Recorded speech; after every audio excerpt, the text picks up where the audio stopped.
Mark didn't realize that the yellow Write in the Rain notebook I carried in my back pocket wasn't for grocery lists or senior reminders. He watched me squint at the scaffolding of his new 30-story high-rise and saw a grandfather whose eyesight was failing him in the midday sun. He didn't know that for 35 years, that notebook had been the primary evidence in federal safety trials that bankrupted billion-dollar construction firms and put negligent CEOs behind bars. He didn't know that the minor shortcut he took on the foundation, the one he thought was buried under 2 feet of reinforced concrete, was screaming at me in a language of structural stress I've spoken since before he was born. Mark thought he was disrupting the industry by cutting red tape. He didn't realize that in the world of federal safety, there are no accidents, only willful violations. By the time the federal marshals placed the red tag on his site elevator, his career was already in terminal velocity, and I was just checking the load-bearing capacity of the wind. Welcome back to Payback Logs. Before we start this structural takedown of a negligent son-in-law, I have a quick question for you. On a scale of 1 to 10, how much do you love seeing a corner cutter realize the old man he's been mocking is actually the man who can turn his $200 million project into a federal crime scene with a single signature? Also, drop a comment with the exact time you're watching this and what city or country you're tuning in from. It helps the algorithm find the right people to join our crew. Grab your snacks, get comfortable. It's time to inspect the damage. I live a life measured by the level, the plumb line, and the uncompromising laws of physics. My workshop is at the back of the garage, a sanctuary that smells of cedar shavings, mineral spirits, and the cold, honest scent of tool steel. Every morning at 6 a.m., I perform a ritual. I calibrate my digital calipers and my vintage Starrett levels. It's a habit from the decades I spent as a senior safety engineer for OSHA. In my world, you don't trust a measurement just because a machine tells you it's right. You trust it because you verified it against the Earth's own gravity. If a shelf is a fraction of a degree off, the weight will eventually migrate. If a bolt is over-torqued, it develops a microscopic fracture that waits for the coldest night of the year to fail. Gravity never sleeps, and it never accepts a bribe. My daughter, Claire, married a man named Mark 5 years ago. Mark is a project lead for a major residential developer, the kind of firm that builds luxury towers with the structural integrity of a cardboard box. Mark is the quintessential corporate shadow. He wears $400 work boots that have never seen a speck of mud, and he carries a tablet like a shield, using it to look at 3D renderings rather than the actual sweat and steel on the ground.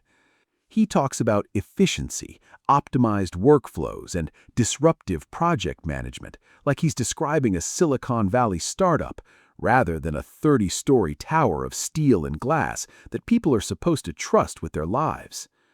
The first crack in my world, the first sign that Mark was playing a game he didn't understand, appeared on a Sunday dinner at my house. The air was thick with the smell of roasting beef, and the table was set with Margaret's old china. Mark was leaning back in his chair, swirling a glass of expensive single-malt bourbon that he'd brought himself, acting as if he were the king of a mountain he hadn't actually climbed. He was bragging about how his current project, the Solstice Power, was 6 weeks ahead of schedule and 3% under budget. The city inspectors are all backlogged with the new harbor development, Mark laughed, his eyes bright with a dangerous caffeine-fueled pride.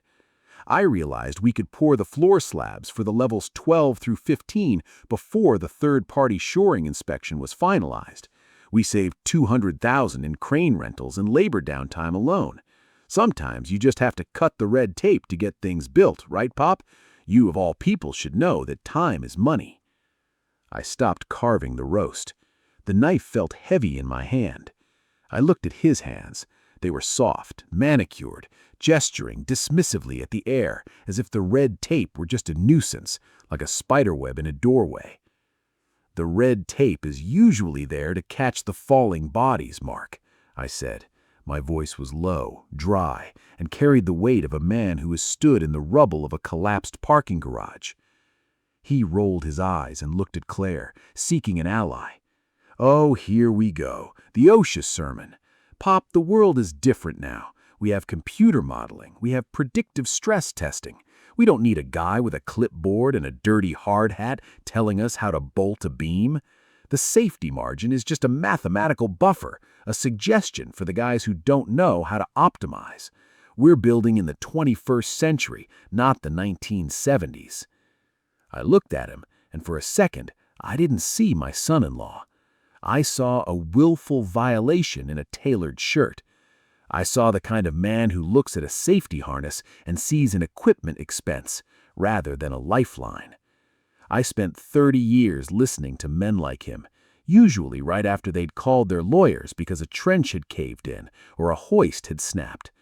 They all had the same look in their eyes, the shock that the laws of physics didn't care about their quarterly bonuses.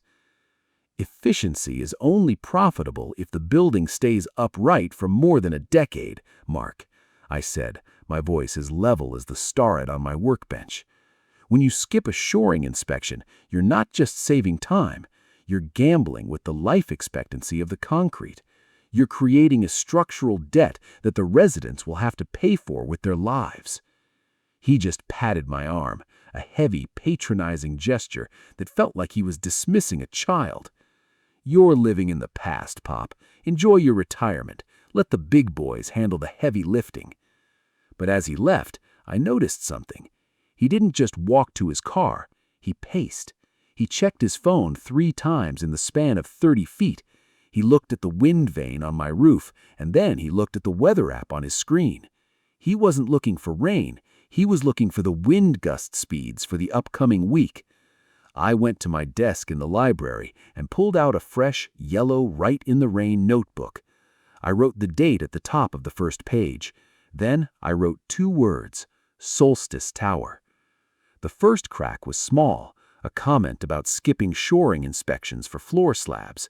But in my world, a shoring violation isn't a shortcut, it's a potential fatality event.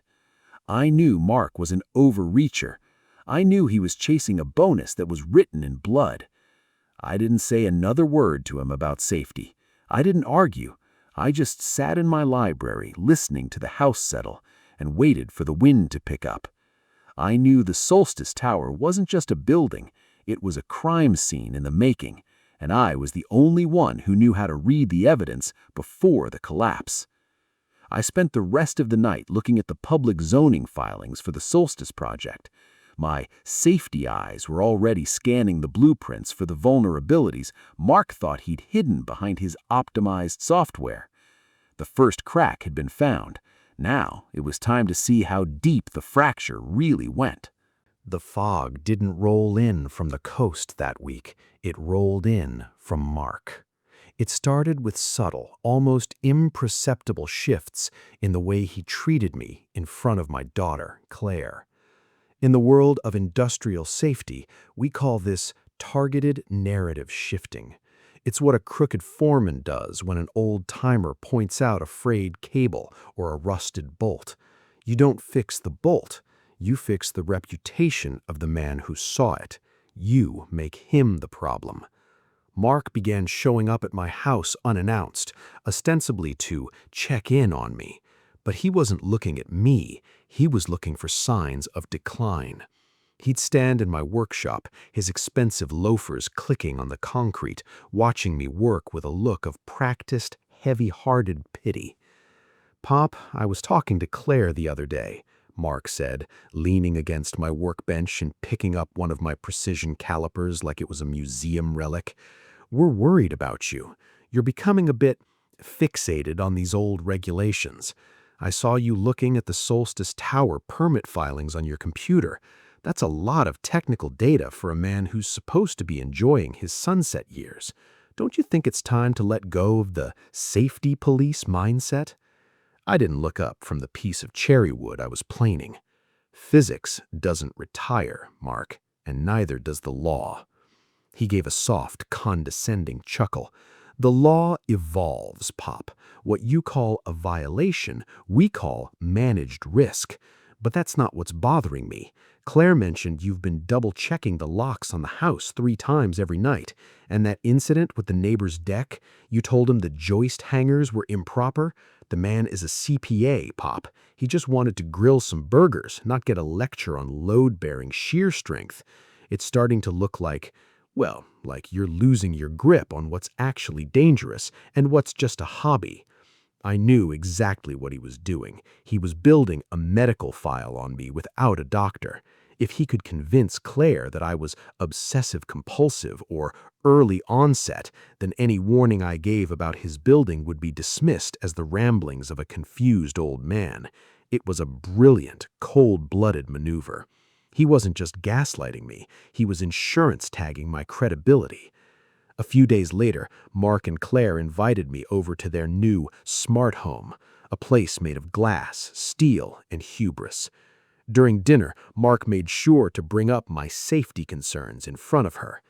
I tried to show Pop the new digital load sensor maps for the Solstice site, Mark lied, smoothly passing the salad, but he just kept insisting that we needed manual plumb bob checks. It's hard, honey. It's like explaining a smartphone to someone who still wants to use a telegraph. I just hope he's not putting this kind of stress on himself every day. It's not good for the heart. Claire looked at me, her eyes filled with a genuine, painful concern that Mark had manufactured. Dad, maybe Mark is right. Maybe you should take a break from the technical stuff. Why don't you join that woodworking club at the community center? You could make toys for the grandkids instead of reading building codes. I looked at Mark. Behind his mask of concern, there was a glint of triumph. He thought he had me boxed in. He thought that by weaponizing my daughter's love, he could silence the man who knew where the bodies were buried. I played the part. I let my hand shake just a fraction as I picked up my water glass. I let my gaze wander, looking slightly confused by the conversation. "Maybe you're right, Claire," I said, my voice sounding older, thinner. "The codes, they do change fast sometimes. It's hard to keep up sometimes." Mark smiled, a wide, predatory expression of relief. "Exactly, Pop. No shame in it. You had your run. Now let us handle the heavy lifting." That night, he offered to help me organize my library. He spent 2 hours decluttering, which I knew was just a front to see if I had any physical blueprints or site photos of the Solstice Tower. He moved my old OSHA commendations into the back of the closet and suggested I donate my technical library to the local trade school. "You don't need all this dust, Pop." He tossed a 1998 manual on structural steel into a cardboard box. "It's just taking up space in your head." I watched him from the doorway. He was so convinced of his own brilliance that he didn't notice the small, encrypted external drive taped to the underside of the mahogany desk. He didn't notice that while I was confused at dinner, I had recorded his admission that he was bypassing city inspectors. He was gaslighting a man who had spent 30 years identifying human factor failures. He didn't realize that in my world, gaslighting is just another word for management obstruction of a safety investigation. "Thanks for the help, Mark," I said, leaning on my cane. "I feel lighter already." He said, "Any time, Pop. Get some sleep. Leave the worrying to the professionals." I waited until I heard his car pull out of the driveway. I didn't get some sleep. I went back to my library and pulled the manual out of the box he'd put it in. I opened to the chapter on willful misrepresentation of site conditions. Mark thought he was erasing my past. He didn't realize he was just providing the first chapter of his own indictment. I wasn't losing my grip. I was just tightening it. The air in the house felt cold, but my mind was a furnace. I opened my yellow notebook. Under the heading Solstice Tower, I added a new section, Substage A, Credibility Sabotage. I wasn't just going to shut down his building. I was going to dismantle the man who thought he could use my daughter's heart to shield his own crimes. Mark started a fire thinking it would burn out the old man. He didn't realize I was the one who controlled the oxygen. The house was silent, but the memories were loud. In the world of federal investigation, we talk about historical precedent, but in the bones of a safety engineer, we just call them ghosts. I sat in my library, the single green-shaded lamp casting long, distorted shadows across the rows of technical manuals Mark had tried to bury in cardboard boxes. My hand brushed the spine of a weathered ledger from 1994. I didn't need to open it to see the photographs inside. They were etched into the back of my eyelids. That was the year of the Linden Street collapse. I can still taste the grit of the pulverized concrete in the back of my throat. I can still hear the sound, a low, rhythmic groaning of rebar under tension, followed by a crack that sounded like a tectonic plate snapping in half. 3 men died that afternoon because a project manager, just like Mark, decided that curing times for the foundation were just a suggestion from a bureaucratic era. I was the one who had to climb into the wreckage. I was the one who had to look at the face of a 22-year-old apprentice whose harness was still attached to a beam that had no business being upright. That boy's name was Danny. His mother had called me every day for a year, asking how a safety system could fail so completely. I had to tell her the truth. The system didn't fail. A man had consciously decided to bypass it. Mark was currently walking in those same blood-stained footsteps. I stood up and walked to the closet where Mark had shoved my legacy files. I pulled out a dusty blue folder. Inside was a list of debarred subcontractors from the late 90s, firms that were banned from federal work due to pattern of egregious safety negligence. I scanned the list until my finger stopped on a name: Vanguard Structural. Vanguard had been reborn 4 times under different LLCs, but the primary owner was still a man named Elias Thorne, a man who treated structural steel like it was Lego and life safety like it was a line-item expense. Earlier that afternoon, while I was napping, I had performed a digital drive-by of Mark's Solstice Tower payroll records through a back-channel access point a former colleague had provided. Mark wasn't just cutting corners. He'd hired Vanguard, now operating as VTech Solutions, to do the primary steel frame assembly. He'd hired the very ghosts I had spent my career trying to exorcise. Mark thought he was being innovative by sourcing cheaper labor and faster turnaround. He didn't realize that in my world there is no such thing as a new mistake. There are only the same old crimes committed by men with newer tablets. I remembered a night in 2002 when Eleanor, my late wife, found me sitting exactly like this, clutching a set of autopsy photos from a trench cave-in. She had sat down, taken the photos out of my hand, and placed a cup of tea on the desk. "Arthur," she had said, her voice like velvet over gravel, "you can't save the world from its own greed, but you can make sure the price of that greed is too high for them to pay." Eleanor was the one who kept me from becoming a cynic. She understood that my obsession with codes wasn't about the paper, it was about the people. She had embroidered a small sampler that still hung in the hallway, though Mark probably tried to hide it behind a modern painting. It said, "A plumb line never lies." Mark was trying to pave over Eleanor's memory by making me out to be a senile relic. He was trying to erase the 30 years of moral weight I carried by calling it obsolescence. He saw the Solstice Tower as his legacy, a monument to his corporate ascent. I saw it as a potential tombstone, and Elias Thorne's involvement was the signature on the bottom. I walked to the hallway and looked at Eleanor's sampler. I felt a cold, sharp clarity settle in my chest, the kind of clarity that comes just before an inspector issues an imminent danger order.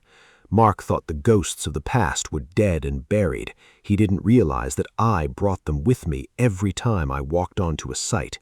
He didn't realize that the safety sermon he mocked wasn't a lecture, it was a warning from the dead. I reached into my pocket and pulled out my yellow notebook. I opened it to the section marked Solstice Tower. I didn't write about the gaslighting or the medical concerns Mark had planted with Claire. I wrote about Vanguard Structural.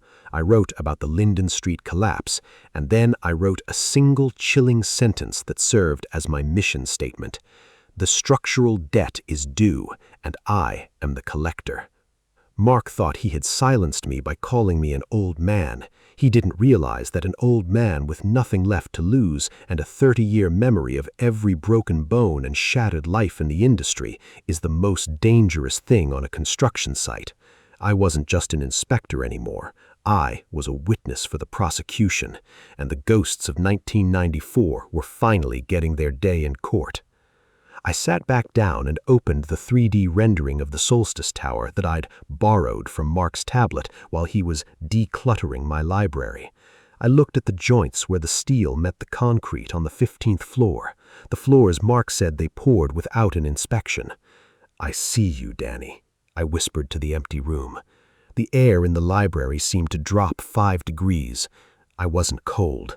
I was ready. The ghost of the past wasn't haunting me, it was guiding my hand. Mark wanted to build a skyscraper on a foundation of lies. I was going to show him exactly what happens when the weight of the truth is finally applied to a crooked frame. In the field of industrial safety, there is a practice we call the walk-around. Most inspectors do it with a neon vest, a clipboard, and a chorus of nervous foremen trailing behind them. But the most effective audit I ever conducted was always the one they didn't know was happening. I call it the quiet audit. It's the process of looking past the safety theater, the clean, hard hats and the bright signage, and finding the structural rot that only reveals itself when the actors think the audience has gone home. On Tuesday morning, I didn't go to my workshop. I didn't wind my clocks. I put on my old canvas field jacket, tucked my yellow Write in the Rain notebook into my pocket, and drove to a parking garage 3 blocks away from the Solstice Tower site. I climbed to the 5th floor of the garage, found a shadowed corner with a clear line of sight, and pulled out a pair of 10 by 42 image-stabilized binoculars. These weren't for birdwatching. They were the same pair I used to inspect bridge trusses for hairline fractures from 100 yards away. The Solstice Tower was a hive of activity. From this distance, it looked like progress. To my eyes, it looked like a Category 5 disaster in slow motion. I started at the base. Mark had bragged about optimizing the foundation pour. I adjusted the focus and looked at the shoring jacks holding up the fresh concrete of the newly poured mezzanine. They were spaced too far apart, nearly 8 feet when the load-bearing calculations for that grade of fast-dry concrete required 5. This is what we call undershoring for expediency. It saves on rental equipment, but it leaves the concrete green, internally stressed before it ever reaches full strength. I panned up to the 10th floor. My heart did a slow, heavy roll in my chest. There were men working on the leading edge of the deck. I looked for the personal fall arrest systems, PFAS. I saw the harnesses, but the tie-off points were a joke. They were clipped to temporary guardrails that weren't anchored to the structural steel. If a man fell, the rail would go over with him, turning a safety device into a 500-pound anchor that would drag him to the pavement faster. Violation number 1, 29 CFR 1926.501.B.1. Unprotected sides and edges. I moved the binoculars to the crane assembly. This was where the Vanguard fingerprints would be. I looked at the Christmas treeing of the steel, the practice of lifting multiple beams at once to save time on the hoist. It's a high wire act that requires perfect balance and a master rigger. But as the crane swung a load toward the 15th floor, the cable didn't look right.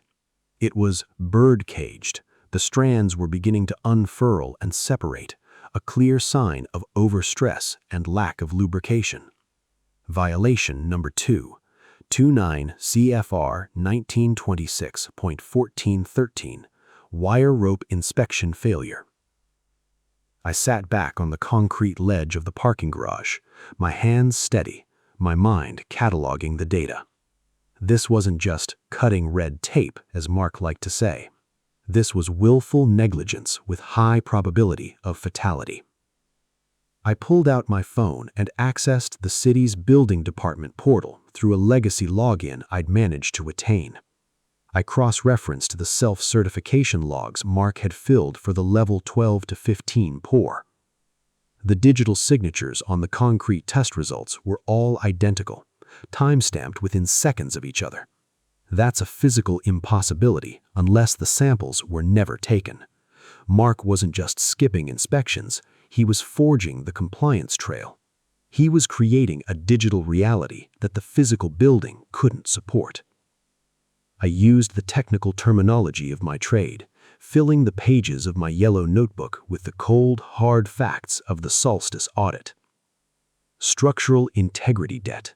The use of high early concrete without proper curing intervals, leading to honeycombing in the load-bearing columns. Crane safety deficit. Failure to conduct a daily shift inspection of the hoisting wire, indicating a willful disregard for 1926 subpart CC. Administrative fraud. The fabrication of third-party inspection logs, a criminal negligence.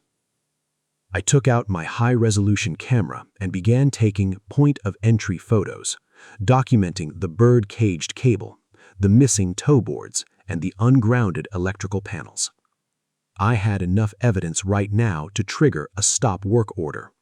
But I knew how men like Mark and firms like Vanguard operated. If I called it in now, Mark would use his corporate lawyers and his gaslighting me to claim I was a disgruntled, confused former employee conducting a harassment campaign. He would claim the photos were doctored or from a different site. I needed the absolute pivot. I needed to be on that site, in person, with a witness who couldn't be bribed or gaslit. I looked back at the tower. A piece of blue debris, a lunch wrapper or a tarp, blew off the 20th floor and tumbled through the air for an eternity before snagging on a safety net that was sagging dangerously. Mark thought he was building a monument to his disruptive genius. I saw a $200 million tombstone that was one high wind day away from a structural collapse event. I closed my notebook and tucked it back into my jacket. The quiet audit was done. I had the what and the how. Now I just needed to find the who that would break Mark's heart and his defense in one blow. I walked back to my car, my feet heavy on the pavement. Mark had tried to tell me I was living in the past. He was right about one thing. In the past, I had seen what happens when the quiet audit is ignored. I wasn't going to let the Solstice Tower become another Linden Street. I wasn't going to let Danny's ghost stay in the wreckage of a second building. I drove home, the camera resting on the passenger seat like a loaded weapon. The audit was finished, but the reckoning was just beginning. I had the evidence to bury him. Now I just had to wait for the secondary victim to lead me into the heart of the site. In the world of federal oversight, we have a term for the people who pay the price for corporate efficiency, the secondary victim. These aren't the names on the lawsuits or the guys in the tailored shirts. They are the people standing in the shadow of the risk, often unaware that the floor beneath them has been structurally compromised by a line item veto in a boardroom. I thought I had seen the full extent of Mark's rot during my quiet audit of the site. I thought I was just protecting the future residents of the Solstice Tower, but on Thursday afternoon, the audit became personal in a way that made the air in my lungs feel like liquid nitrogen. My son, Toby, Claire's younger brother, stopped by the house. He was wearing his work khakis, his boots dusted with that fine gray powder that only comes from high-rise construction. Toby is 24, an apprentice electrician with a heart of gold and a dangerous level of trust in his family.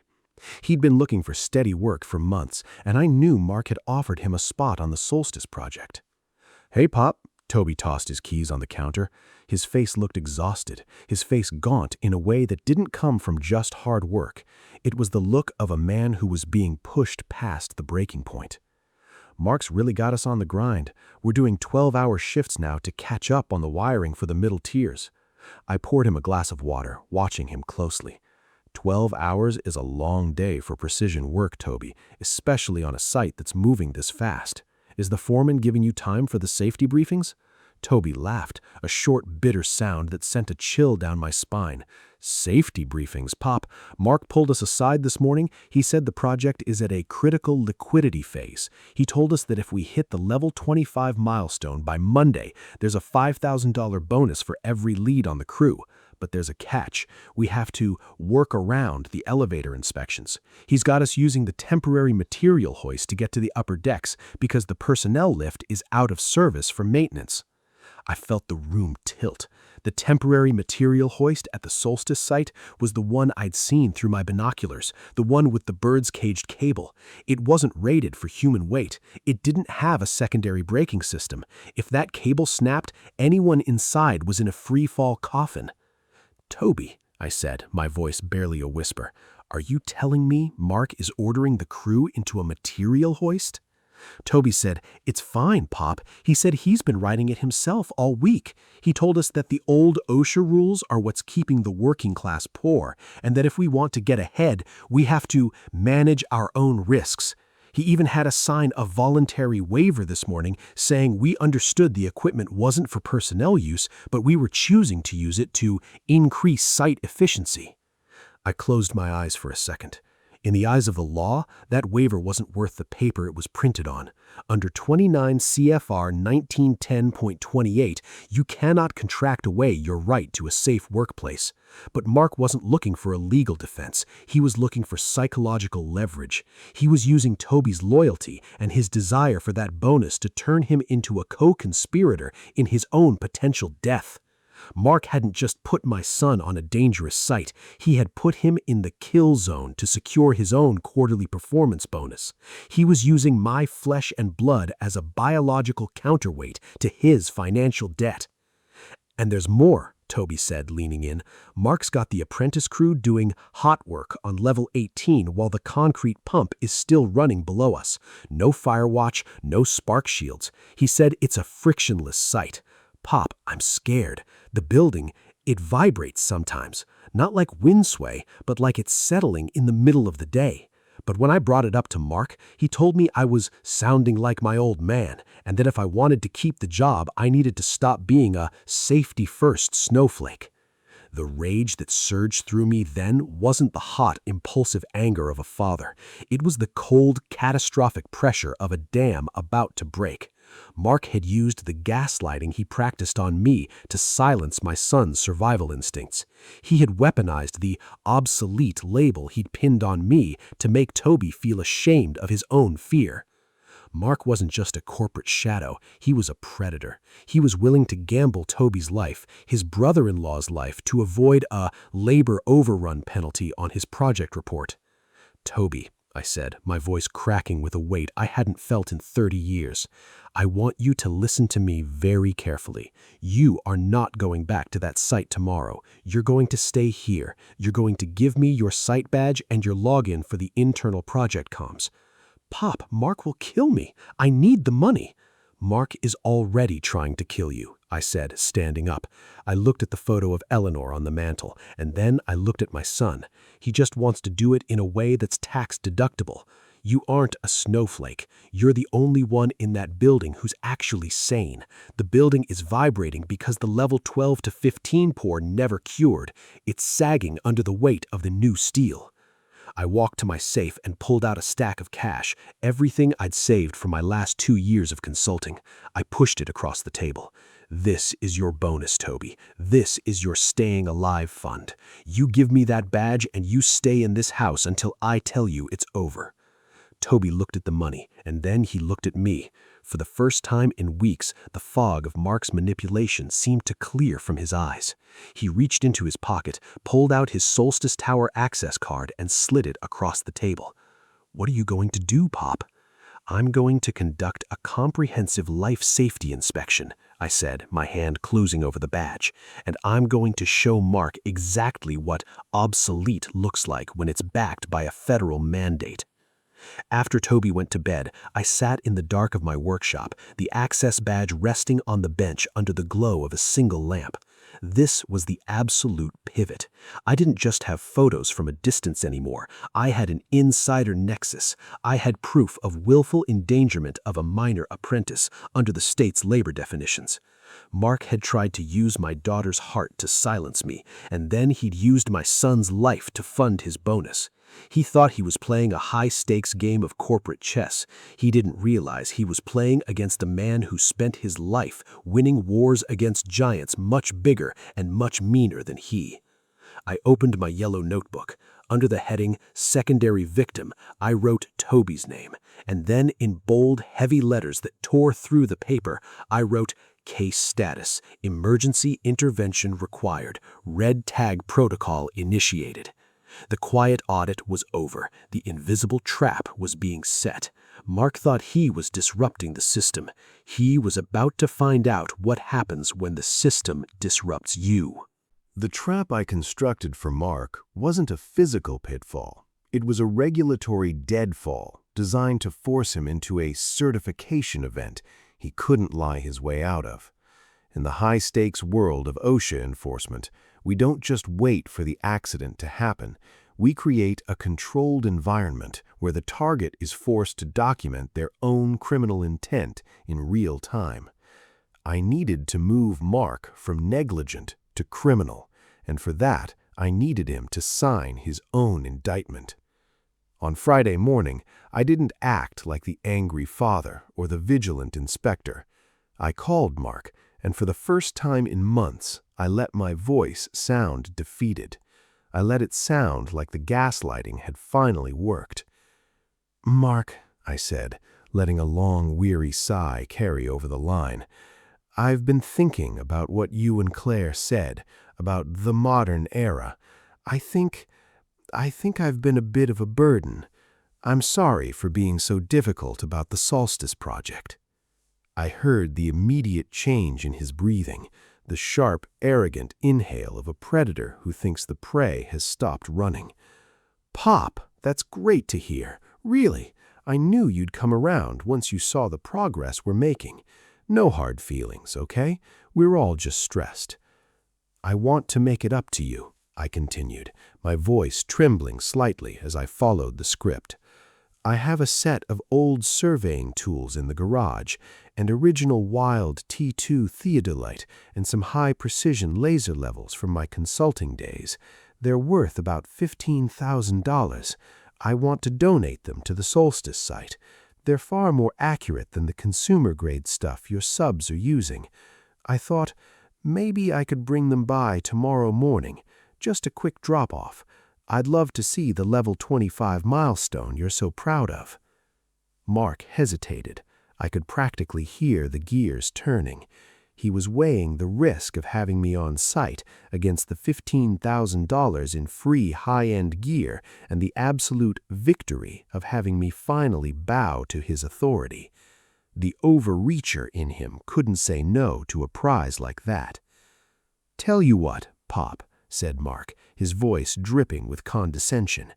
"Bring him by at 7 a.m. tomorrow, before the main shift starts. I'll give you a 5-minute tour of the upper deck so you can see how optimized we really are. But strictly off the record, okay? No clips, no notebooks." Strictly off the record, Mark. Just family. But the theodolite case wasn't just holding antique brass. Inside the double-walled, foam-lined interior, I had mounted a 3D LIDAR scanner and a micro-seismograph.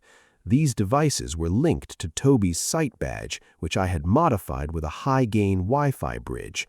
The moment I walked on that site, the case would begin a non-invasive structural audit, mapping the microscopic vibrations of the green concrete and the stress lines in the uninspected steel. The invisible trap, Layer 1, the digital confession. I had accessed the Solstice Tower's internal daily log through Toby's credentials. I saw that Mark had scheduled a final concrete certification on Saturday morning. I sent an anonymous encrypted safety query from a burner account to the city's building department claiming that Vanguard Structural was using counterfeit rebar. This wasn't true, but I knew it would trigger an automated request for verification, or RFV, to Mark's tablet. Layer 2, the certification trap. I knew Mark's pattern. To avoid a site-wide delay, he wouldn't call for a re-inspection. He would self-certify the rebar as genuine to clear the RFV. By doing so, he was committing document fraud and willful misrepresentation, the two things that turn an OSHA fine into a federal prison sentence. I was luring him into signing a digital document that I knew was false, while my antique case recorded the physical reality of the site. Layer 3, the imminent danger capture. The seismographer in the case was the real hook. If the building was vibrating as Toby described, the device would record the specific frequency of a resonant structural failure. Under Section 13A of the OSHA Act, this allows for an immediate injunction without a court hearing. I wasn't just looking for a fine, I was looking for a total site freeze. I spent Friday night in the garage, calibrating the sensors. I felt a cold, surgical precision. I wasn't the obsolete old man. I was a deputized special inspector in a one-man sting operation. I looked at the LIDAR unit. It was a sleek black eye that saw through the lies of modern optimization. It saw the air bubbles in the concrete, the gaps in the weld points, and the bird caging of the hoist cables. "Time to see the future, Mark," I whispered, snapping the latches of the case shut. I didn't go to bed. I sat in my library and pulled out my yellow notebook. I opened to the page marked Stage 6, the invisible trap. I wrote down the serial numbers of the LIDAR and the seismographer. I wrote down the exact time of my scheduled tour. Mark thought he was accepting a gift from a broken old man. He didn't realize he was accepting a Trojan horse packed with the most sophisticated forensic tools in the industry. He was so focused on his optimization bonus that he had forgotten the first rule of the construction site: never invite an inspector to your crime scene, especially when you've been mocking his memory. The house settled around me, a familiar thump of wood on wood. But tomorrow, the sounds I would be listening for wouldn't be the house. They would be the Solstice Tower, the groaning of overstressed steel, and the silent digital scream of a building that was never meant to stand. I checked my watch, 4 a.m., 3 hours until the grand reckoning. I put on my old work boots, the ones with the steel toes and the real Maine mud on the soles. I didn't look in the mirror. I knew what I looked like. I looked like the past, coming back to collect a debt that was overdue. The Solstice Tower loomed over the city like a monument to arrogance, its glass facade reflecting the cold, gray light of a Saturday morning. At 7 a.m., the site was eerie, a skeletal giant caught in the act of growing. The only sound was the rhythmic snap-snap of loose tarps in the wind and the distant metallic hum of a city waking up. Mark was waiting for me at the perimeter gate, looking every bit the modern Project Titan in a pristine white hard hat and a high-tech windbreaker. He looked at my old heavy surveying case with a glint of genuine greed. "Morning, Pop," he said, his voice echoing in the concrete canyon of the staging area. "Glad you could make it. Let's get that gear up to the level 25 deck. The view is incredible, and I want to show you the frictionless workflow before the main crews arrive at 8. He led me toward the temporary material hoist, the one with the bird-caged cable. My heart hammered against my ribs, but I kept my face a mask of weary gratitude. "You sure this thing is safe, Pop?" I asked, gesturing to the rusted cage. "It looks a bit industrial for a personnel lift." "Pop, I told you, I ride this 10 times a day. The formal lift is down for software updates. Trust me, the sensors on this thing are more precise than anything you had in the 90s. It's all about the data." We stepped inside. As the hoist groaned and began its jerky ascent, I felt it, the harmonic shudder. It wasn't the machinery, it was the building. The seismograph inside my case began to vibrate against my leg, a silent alarm that only I could feel. The tower wasn't swaying, it was breathing in a way that indicated a structural imbalance. By the time we reached level 25, the wind was howling through the open steel frame. Mark led me to the center of the deck, where a fresh pour of concrete was still damp. He pointed to his tablet. "See this? That's the real-time load map," he bragged, "perfectly balanced. We're about to certify the level 25 vertical pour. I just need to clear one last administrative flag from the city about the rebar. Some anonymous crank filed a query, probably some old-timer who misses the paperwork." He tapped a series of buttons on his screen. "There, self-certified, milestone hit. That's $5,000 in my pocket by noon." I didn't smile. I reached down and popped the latches on my surveying case. "Mark," I said, my voice dropping the senility facade and taking on the cold, cutting authority of a man who had delivered 3 decades of federal testimony. "You just committed a Class D felony. You self-certified rebar that you know hasn't been inspected by a third party in direct response to a city RFV. That's willful document fraud." Mark froze, his tablet halfway to his pocket. "What the hell are you talking about, Pop? I thought we were here for the gift." "The gift isn't the tools. The gift is the truth." I turned the theodolite toward him. It wasn't a telescope. It was a high-resolution LIDAR screen. I flipped it around so he could see the display. "This unit has been scanning the slab since we stepped off the hoist. See those red zones? That's honeycombing, internal air pockets caused by the fast-dry concrete you use to save time. It's structurally deficient by 22%. Mark's face went from flush to a sickly ashen gray. You brought a scanner on site? You old bastard. You're trespassing. You're harassing me. I'll have you arrested." "I'm not a trespasser, Mark." I pulled a laminated card from my jacket pocket. My federally deputized special inspector credentials reactivated 48 hours ago through an emergency oversight mandate. I'm the lead investigator for an imminent danger event, and I'm not alone. I reached into the case and pressed a red button on the seismograph. This device just recorded a resonant frequency of 4.2 Hz. That's the death rattle of a building whose level 12 to 15 shoring has failed. The Solstice Tower is settling into its own green concrete, Mark. It's not optimized, it's collapsing in slow motion. Suddenly, the material hoist we had just used let out a scream of tortured metal. The bird-caged cable finally gave way, and the cage plummeted 30 stories, crashing into the staging area like a sound going off. Mark stumbled back, nearly falling over the unanchored safety rail I'd noted in my audit. "The bonus is gone, Mark. The career is gone, and in about 60 seconds, the site is gone." From the street below, the sirens began to wail, not the distant sound of a city, but the coordinated scream of 3 OSHA field units and the city's structural task force. "I have Toby's badge," I held up. "I have your recordings. I have the LIDAR maps, and I have the signed certification you just sent to the city. You didn't cut the red tape.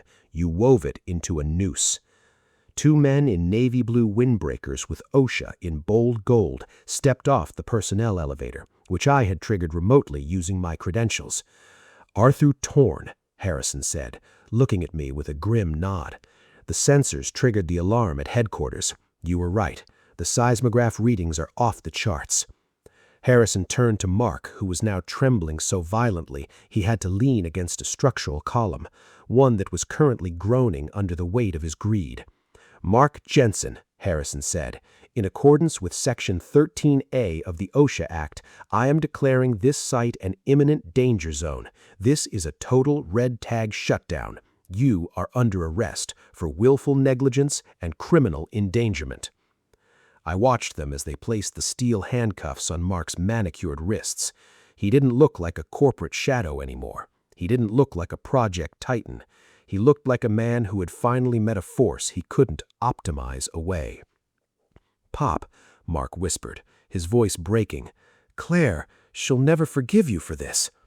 "Claire will forgive me for saving her brother's life, Mark, and she'll forgive me for ensuring she isn't a widow because her husband was too cheap to buy a proper cable. You weren't building her a future, you were building her a tomb." I picked up my case and walked toward the elevator. I didn't look back at the level 25 deck. I didn't need to. I could feel the building vibrating under my boots, a final dying groan of a structure that was never meant to be.